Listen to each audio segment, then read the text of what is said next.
3 है, उस प्रश्नावली का क्वेश्चन नंबर 8वां और 9वां जो क्वेश्चन है इस वीडियो के माध्यम से सॉल्व कर रहे हैं। और अगर आपको पूरा चैप्टर देखना है तो वीडियो की जो प्लेलिस्ट है, यानी जो इस वीडियो की प्लेलिस्ट है, उसकी अगर आपको लिंक चाहिए तो आप इस वीडियो के डिस्क्रिप्शन बॉक्स में जा सकते हो। डिस्क्रिप्शन बॉक्स में जाने के बाद में आप प्लेलिस्ट पर क्लिक करोगे तो सारा चैप्टर आपके सामने आ जाएगा। हर उदाहरण और हर क्वेश्चन को आराम से इस चैनल के माध्यम से सॉल्व किया गया है, तो आप आराम से देख सकते हो। तो देखिए पहला क्वेश्चन क्या कह रहा है कि परिमेय संख्याओं 5/7 और 9/11 के बीच 3 अलग अलग अपरिमेय संख्याएं ज्ञात कीजिए। देखो हमें ध्यान होना चाहिए, एक चीज़ आपके नॉलेज में होनी चाहिए कि दो परिमेय संख्याओं के बीच में जो है अनंत अपरिमेय संख्या होती है। ये तो कंफर्म एक नियम हो सकता है, मतलब आपको ध्यान रखना चाहिए कि दो परिमेय संख्याओं के बीच में अनंत रूप से बहुत सारी अपरिमेय संख्या होती है, तो अपन निकाल सकते हैं। देखिए एक चीज़ जो है मैं पहले क्लियर करना चाहूँगा, अगर मैं इस क्वेश्चन को आपको समझाने जा रहा हूँ तो मैं थोड़ा बहुत बेसिक क्लियर कर देता हूँ, ताकि 8 के बाद जो 9वां क्वेश्चन अपन करेंगे तो उसमें ये बेसिक काम आएगा। तो देखिए ये क्वेश्चन कह रहा है कि 5/7 और 9/11। अब देखिए P/Q की फॉर्मेट में है, तो ये दोनों परिमेय संख्या है। अब हमें पता है कि दो परिमेय संख्याओं के बीच में अनंत प्रकार से अपरिमेय संख्या उपलब्ध होती है। और देखो अपरिमेय संख्या का रूप कैसा होता है, तो आपको एक चीज़ सिखा रहा हूँ मैं। एक वर्ड होता है अनवसानी। अब देखो अनवसानी के दो टाइप होते हैं, एक होता है अनवसानी आवर्ती और एक होता है अनवसानी अनावर्ती।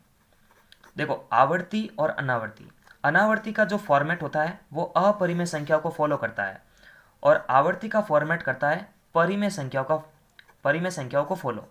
कैसे देखो, मैं आपको दो उदाहरण लिख रहा हूँ। जैसे मैंने लिखा 47 बार और अब मैं लिख रहा हूँ 10 ऐसे। तो देखो दोनों ही फॉर्मेट में क्या हो रहा है, इस फॉर्मेट में क्या हो रहा है कि ये 47 जो है मतलब एक निश्चित ग्रुप की आवृत्ति हो रही है। मतलब अगर आप इसको फैला के लिखोगे तो क्या लिखोगे 47 47 47, मतलब 47 के अलावा आप कुछ लिख नहीं सकते हो। और अगर इसको लिखोगे तो क्या होगा, कंटिन्यू जीरो बढ़ते रहेंगे, जीरो बढ़ते रहेंगे, कंटिन्यू जीरो बढ़ते ही रहेंगे। तो इस वाले फॉर्मेट को बोलते हैं अनवसानी आवर्ती और इस वाले फॉर्मेट को बोलते हैं अनवसानी अनावर्ती। तो ये वाला फॉर्मेट होता है परिमेय संख्या का और ये वाला फॉर्मेट होता है अपरिमेय संख्या का। तो अपन निकाल सकते हैं। तो बहुत ही सिंपल है, अगर मैं आपसे नॉर्मल से क्वेश्चन पूछूं, जैसे एक है 60 और एक है 75। अब देखो 60 और 75 के मध्य बहुत सारी संख्या है, लेकिन अगर मैं इसको ऐसे लिख दूं, बाई चांस ऐसे कुछ लिख के आपको बताऊं, तो क्या आप इसमें परिमेय संख्या नहीं निकाल सकते हो, सॉरी अपरिमेय संख्या नहीं निकाल सकते हो? निकाल सकते हो। जैसे अगर देखो 60 और 75 के मध्य जो है 65 आता है, तो 65 को अपन इस प्रकार से लिख सकते हैं, ऐसे बहुत सारे जीरो बढ़ाकर, बहुत सारे जीरो बढ़ाकर ऐसा एक फॉर्मेट तैयार कर सकते हो। जैसे अगर आपने 63 लिया, फिर ऐसे ऐसे करके आप अनवसानी अनावर्ती का रूप बना सकते हो। तो सेम यही जो मेथड है वो इस क्वेश्चन में लगाएंगे। अब देखो इस क्वेश्चन में हमारा क्या हो रहा है, तो मैं ध्यान से बता देता हूँ आपको। एक हमारे पास में संख्या है 5/7 और एक हमारे पास में संख्या है 9/11। अब देखो अगर आप इसका भाग इसमें दोगे, अब भाग तो आपको ही देना पड़ेगा। अगर मैं भाग यहाँ पर दूंगा तो बहुत ज़्यादा टाइम वेस्ट होगा, तो मैं डायरेक्ट ही आपको कैलकुलेशन बता देता हूँ। अगर आप 7 का भाग 5 में दोगे तो हमारे पास में रिजल्ट आएगा 0.714285। इसके बाद में ये पूरा ग्रुप जो है वापस रिपीट होने लगेगा। उसी प्रकार अगर आप 11 का भाग 9 में दोगे तो आपके पास आंसर आएगा 0.81 बार। अब देखो ये दोनों ही कैसा फॉर्मेट है, ये दोनों है अनवसानी आवर्ती, क्योंकि एक निश्चित ग्रुप की आवर्ती होगी। अगर आप इसको फैला कर लिखोगे तो वापस यही ग्रुप पीछे लिख दोगे और फिर ऐसे डॉट डॉट करके चलते रहोगे, ठीक है ना। तो फिलहाल डॉट लगाने की जरूरत है नहीं, क्योंकि आवर्ती लगा दी हमने। और ये 0.81 है तो अगला ग्रुप होगा 0.81 81 81 चलता रहेगा, मतलब ये अनवसानी आवर्ती है। अब देखो आपको करना क्या है, जब आपने इसका भाग इसमें दिया तो इतना बड़ा ग्रुप आ गया, और आज जब आपने इसका भाग इसमें दिया तो दो संख्या ही नॉर्मल। तो देखो करोगे क्या, दोनों संख्याओं को एक समान रूप देना है। जैसे कैसे कि इसमें पॉइंट के बाद में दो संख्या पर आवर्ती आ रही है, तो उसमें भी आप जो है पॉइंट के बाद दो संख्या को ले लो। कैसे, ये इधर का अपन जो है 0.71 ले लेते हैं और इधर का अपन लेते हैं 0.81। अब आप ऐसा ही कुछ कॉमन सेंस बिठा लो दिमाग के अंदर कि ये 71 है और ये 81 है। 71 और 81 के बाद ये बहुत सारी संख्या आती है, जैसे 72 आ गई, 73 आ गई, 74 75, बहुत सारी संख्या आती है। तो आप किन्हीं भी संख्या को उठा के जो है इस प्रकार का फॉर्मेट तैयार कर सकते हो वो भी किस प्रकार का, ये इस प्रकार का जीरो वाला फॉर्मेट। करोगे क्या, कुछ नहीं, जैसे देखो अपन 3 संख्या निकालते हैं, 3 क्या बहुत सारी संख्या निकाल सकते हैं। जैसे 72 लिया आपने, फिर आपने 00 बढ़ा दिए, फिर अब की बार 000, अब की बार ऐसे ऐसे बढ़ा सकते हो आप। तो ये एक संख्या का फॉर्मेट तैयार हो गया। अगली संख्या अगर आपने 76 ले ली तो करना क्या, बस जीरो ही तो बढ़ाना है, ये 3 संख्या तैयार होगी। और एक और संख्या ले लो, 77 ले लो, 77 जीरो बढ़ाते जाओ, 3 बढ़ा दो। ऐसे आप बहुत सारी संख्या निकाल सकते हो। तो ये क्वेश्चन बहुत सिंपल है। चलो बढ़ते हैं आगे, अगला वाला क्वेश्चन लेते हैं। देखो नेक्स्ट क्वेश्चन क्या कह रहा है कि बताइए कि निम्नलिखित संख्याओं में से कौन कौन सी संख्याएं परिमेय है और कौन कौन सी अपरिमेय संख्या है। तो अपन एक बार ट्राई करते हैं और मैं आपको कुछ बेसिक सिखा देता हूँ पहले। तो देखो हमारे पास में पहली संख्या क्या है, क्वेश्चन नंबर हमारा ये है 9वां। इसमें से आपको परिमेय और अपरिमेय दो संख्याओं को छांटना है। तो देखो कैसे हो सकता है। सबसे पहले जो संख्या है वो हमारे पास में है रूट का 23। अब देखिए जो रूट 16 नहीं हो सकता है वो कभी परिमेय नहीं हो सकता है। 23 एक खुद अभाज्य संख्या है और अभाज्य संख्या होने के कारण जो है कभी भी अभाज्य संख्या एक पूर्ण वर्ग संख्या नहीं होती है। पूर्ण वर्ग का सीधा मतलब रहता है कि वो संख्या ठीक किसी संख्या के 2 बार गुणा होने से बनती है, मतलब उसका रूट सॉल्व किया जा सकता है।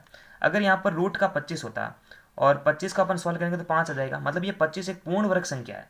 25 किसी संख्या के ठीक 2 बार रिपीट होने से आता है, तो वो पूर्ण संख्या होगी, तो वो परिमेय भी होगी। लेकिन ये संख्या एक अपरिमेय संख्या है क्योंकि यह एक अभाज्य संख्या है।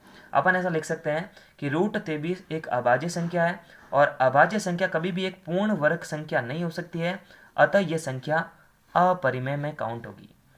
उसके बाद में सेकंड है रूट का 225। देखो रूट का 225 एक पूर्ण वर्ग संख्या है क्योंकि रूट 225 का वर्गमूल जो होता है वो 25 होता है। 25 को 2 बार खुद से ही गुणा कर दो, 225 आएगा।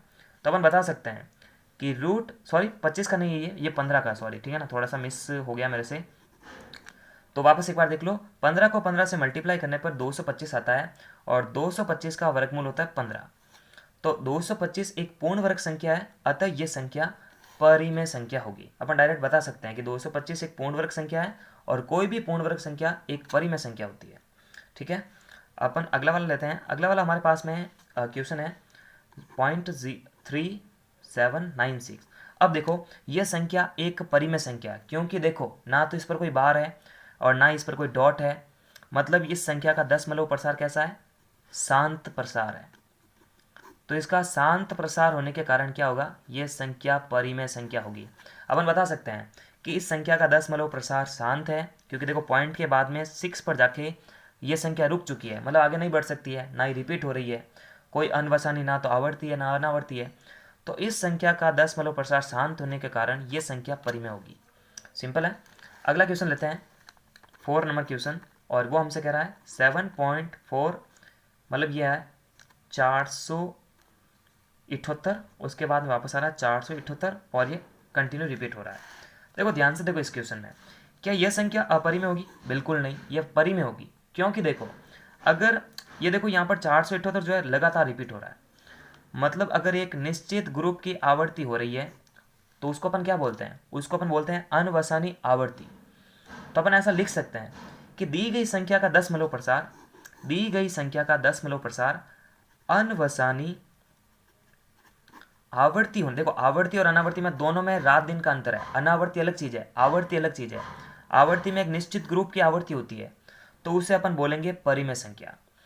तो अपन बोल सकते हैं कि दी गई संख्या का दशमलव प्रसार अनवसानी आवर्ती होने के कारण यह संख्या परिमेय संख्याओं में काउंट होगी, यानी परिमेय संख्या होगी।